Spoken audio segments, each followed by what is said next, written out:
മറ്റൊരു ISL എപ്പിസോഡിലേക്ക് എല്ലാവർക്കും ഒരിക്കൽ കൂടെ സ്വാഗതം. ഇന്നത്തെ ഈ ഒരു വീഡിയോയിൽ നമ്മൾ വിശകലനം ചെയ്യാനായിട്ട് പോകുന്നത് ISLലെ തന്നെ സക്സസ്ഫുൾ ടീമുകളിൽ ഒന്നായിട്ടുള്ള ബാംഗ്ലൂരു FC പറ്റിയിട്ടാണ്. കഴിഞ്ഞ കുറച്ച് കാലമായിട്ട് സക്സസ്ഫുൾ അല്ല, പക്ഷേ അവരും ISLലെ നമ്മളെങ്കാട്ടി സംബന്ധിച്ചിടത്തോളം കേരള ബ്ലാസ്റ്റേഴ്സിനെ സംബന്ധിച്ചിടത്തോളം അവരും ഒരു സക്സസ്ഫുൾ ആയിട്ടുള്ള ടീമാണ് എന്ന് വേണം നമ്മൾ പറയാനായിട്ട്.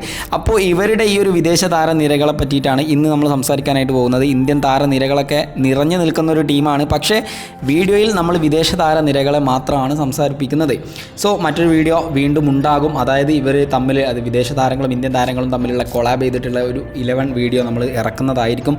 സോ ചാനൽ സബ്സ്ക്രൈബ് ചെയ്ത് വെക്കുക, ബെല്ലൈക്കൺ അമർത്തുക, അതുപോലെ തന്നെ കമൻറ്റും ചെയ്യുക. ആദ്യം തന്നെ ബാംഗ്ലൂരു FCയുടെ ഡിഫൻസ് ലൈനിൽ നിന്ന് നമുക്ക് തുടങ്ങാം. ഡിഫൻസ് ലൈനിൽ അവർ ഇത്തവണ നിലനിർത്തിയിട്ടുള്ള ഡിഫൻഡറാണ് ജോവാനോവിച്ച് എന്ന് പറയുന്ന കളിക്കാരൻ.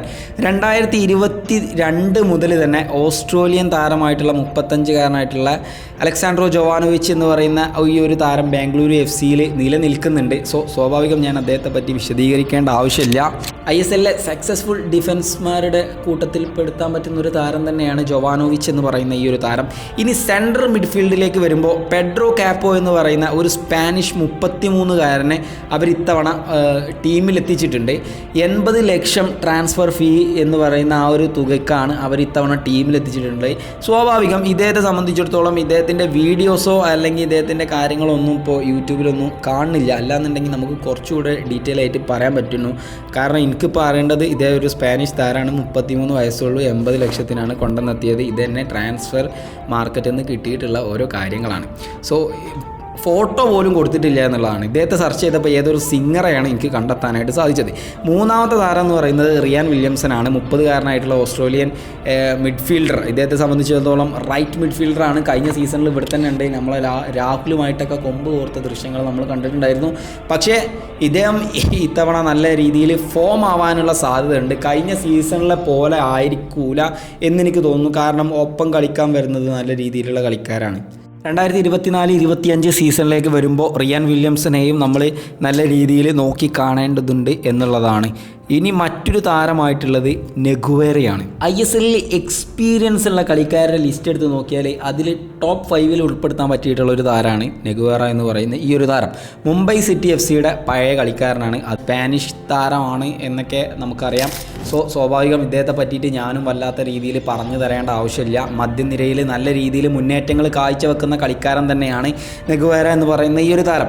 ഇനി ഇവരുടെ മറ്റൊരു സൈനിങ് എന്ന് പറയുന്നത് എഡർ മെൻഡസ് എന്ന് പറയുന്ന കളിക്കാരനാണ്. ഒരു സ്പാനിഷ് താരമാണ്, 34-കാരനായിട്ടുള്ള റൈറ്റ് വിങ്ങറാണ്. സ്പെയിനിൻ്റെ അണ്ടർ 80-ക്കൊക്കെ വേണ്ടിയിട്ട് കളിച്ചിട്ടുള്ള ഒരു കളിക്കാരൻ തന്നെയാണ്. പിന്നെ മറ്റൊരു പോസിറ്റീവ് എനർജി എന്ന് പറയുന്നത് റിയൽ മാഡ്രിഡിന് വേണ്ടിയിട്ട് അണ്ടർ 90 വരെ കളിച്ചിട്ടുണ്ട്. അതുപോലെ തന്നെ റിയൽ മാഡ്രിഡിൻ്റെ C ടീമിലും കളിച്ചിട്ടുള്ള ഒരു താരമാണ് ഇദ്ദേഹത്തെ സംബന്ധിച്ചിടത്തോളം ഈ സീസണിൽ ബാംഗ്ലൂരു FCയിലേക്ക് കടന്നു വരുമ്പോൾ നല്ല രീതിയിലുള്ള പ്രതീക്ഷകൾ വെച്ച് പുലർത്തുന്നുണ്ട് ആ ഒരു ക്ലബ്ബ്. അപ്പോൾ അതുപോലെ തന്നെ നമുക്ക് നോക്കിക്കാണേണ്ട ഒരു താരം തന്നെയാണ് എഡർ മെൻഡസ് എന്ന് പറയുന്ന ഈ ഒരു കളിക്കാരൻ.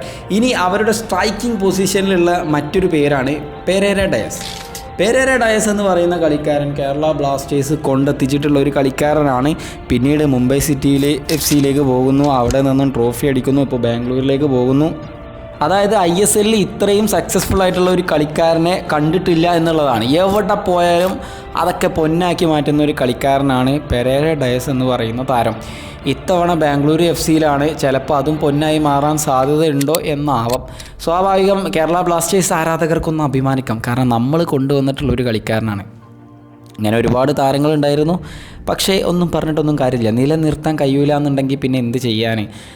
അപ്പോൾ ലോക്കൽ ഏതെങ്കിലും താരങ്ങളൊക്കെ വാങ്ങിയിട്ട് ടീമിക്ക് കൊണ്ടുവരിക എന്നല്ലാതെ വേറെ മാർഗം നമ്മളെ സംബന്ധിച്ചിടത്തോളം ഇല്ല. എന്തായാലും ബാംഗ്ലൂരു FCയെ പറ്റിയിട്ട് എന്താണ് നിങ്ങളുടെ അഭിപ്രായം എന്ന് ജസ്റ്റ് അടിയിലൊന്ന് കമൻറ്റ് ചെയ്യുക. സോ ചാനൽ സബ്സ്ക്രൈബ് ചെയ്തില്ലെങ്കിൽ സബ്സ്ക്രൈബ് ചെയ്യുക. മറ്റുള്ള വീഡിയോയൊക്കെ ആയിട്ട് ആ ബെല്ലൈക്കണും കൂടി ഒന്ന് എനേബിൾ ചെയ്യുക. കുറേ വീഡിയോ ഇനി വരാണ്ടാവും, കാരണം ISLൻ്റെ സീസണാണ്. സോ സഹകരിക്കുക ഗൈസ്, അതായത് സബ്സ്ക്രൈബ് ചെയ്യുക, തൊട്ടടുത്ത ബെല്ലൈക്കണും കൂടി എനേബിൾ ചെയ്യുക.